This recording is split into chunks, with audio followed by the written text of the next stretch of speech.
Bom dia, pessoal. Eu vou palestrar aí sobre JSON the Killer. Essa não é uma Lightning Talk, ela é também uma chacina. Eu vim aqui foi para mostrar para vocês que JSON realmente é muito bom e, como foi colocado, eu pretendo mostrar as características do JSON comparadas ao XML. Então, JSON the Killer. Só que, primeiramente, eu gostaria de falar um pouco sobre dicionários. Mais para frente da Lightning Talk, vocês vão entender o porquê que eu gostaria até de falar sobre dicionários. Os dicionários são uma estrutura de dados em Python que são basicamente chave e valor. Então, aí eu demonstro, por exemplo, um dicionário sendo representado de forma vazia. Vocês podem ver que o dicionário, ele normalmente é um array associativo. Eu vou associar algum tipo de chave com algum valor. Essa chave que é associada a esse valor, ela tem que ser algo que em inglês é o hashable. Você tem que conseguir extrair o hash para ele funcionar. Eu demonstro aqui que o dicionário ele pode aceitar uma chave como, por exemplo, um número. E como valor, eu poderia pegar uma outra estrutura de dados, que é uma lista. Além de eu poder colocar o número inteiros como chave, eu posso colocar também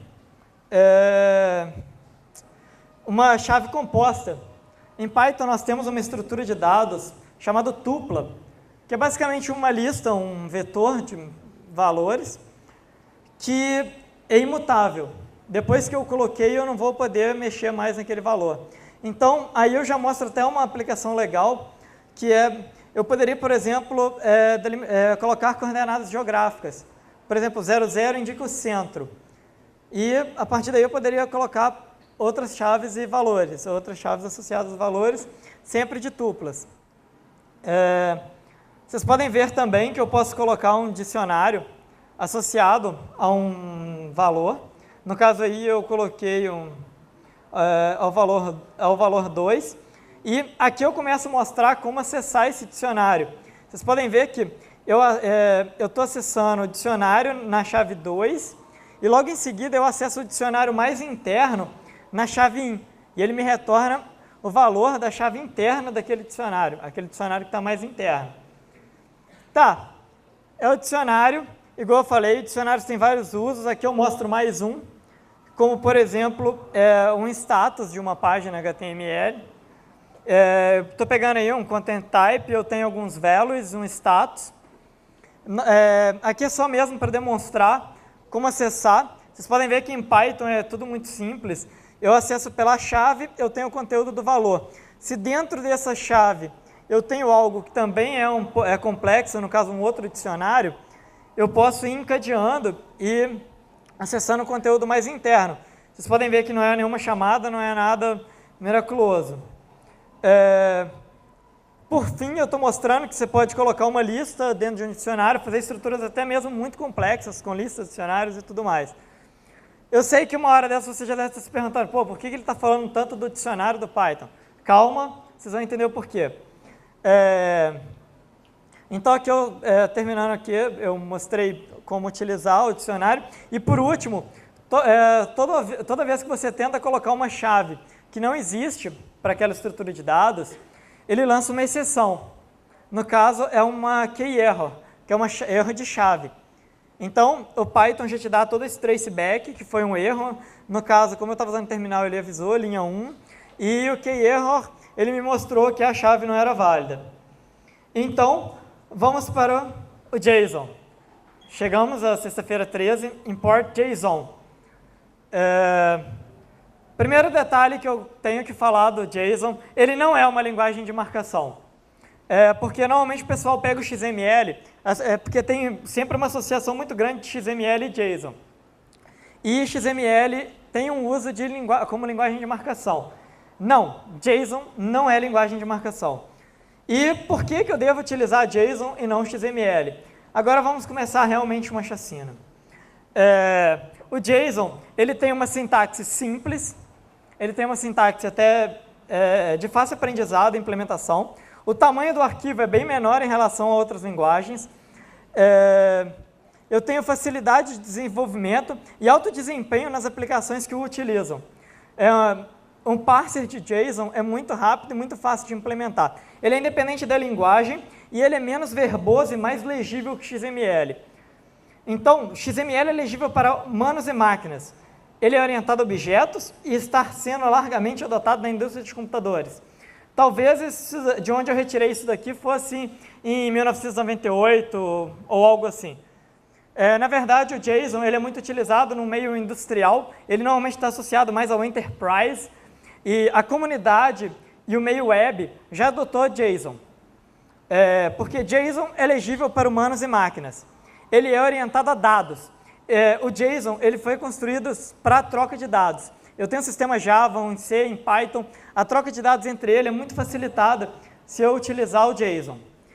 O propósito dele é intercâmbio de dados. Ele está sendo largamente utilizado na indústria de computadores e na internet, igual eu falei. O padrão web é JSON, está sendo muito utilizado.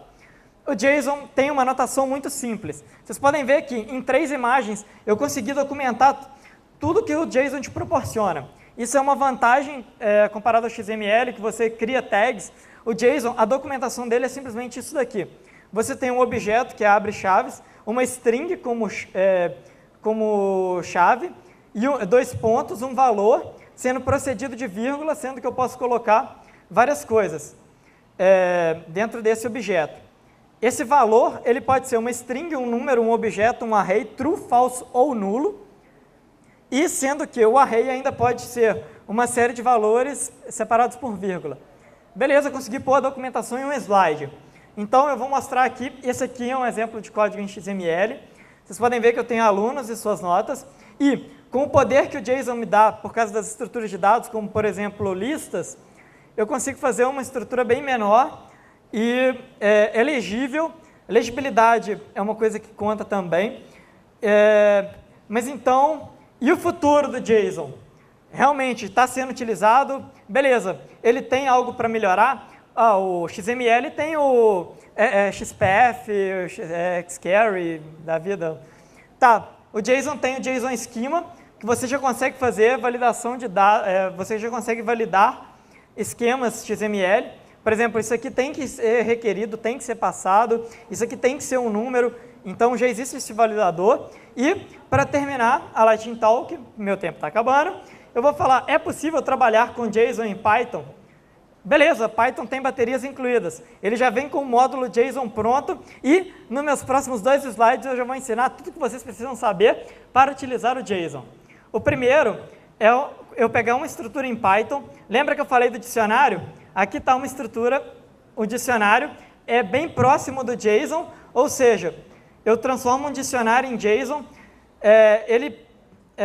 eu consigo passar aqui alguns parâmetros, como, por exemplo, algumas estruturas. Se você tem uma estrutura sua, você pode ensinar o JSON como serializar isso.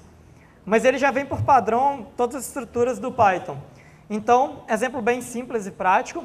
E agora o contrário, é o JSON Loads. O Loads, aqui você tem 2 funções. A dumps, essa dumps é para transformar um dicionário em um JSON, ele transforma numa string em JSON. E o contrário agora. Esse é um código bem simples. Esse código eu baseei até no Tanori, que está presente ali. Eu dou um import JSON, importo uma URL lib, que é uma biblioteca para fazer conexão com a internet. Então, ele faz a conexão com a internet, lê de um site que me provê JSON, ele faz o load desse conteúdo, ele pega esse conteúdo JSON e transforma num dicionário para mim. Então, é esse dicionário que está na tela. Aproveitando meu último minuto, então, eu gostaria de falar uma curiosidade legal, que Twitter, Facebook só tem JSON, o Facebook e o Foursquare abandonaram a API, suporte a XML na API, e foi até comentado pelo membro da WTIC que vai morrer o XML. Não é bem assim, o JSON está muito forte, mas não vai acabar. Então, o meu tempo está acabando, é isso que eu tinha para apresentar. obrigado, tá aí o meu contato. Quem quiser trocar uma ideia também no corredor. Galera do Python, depois junta aí para a gente trocar uma ideia, beleza? Então é isso, valeu, galera.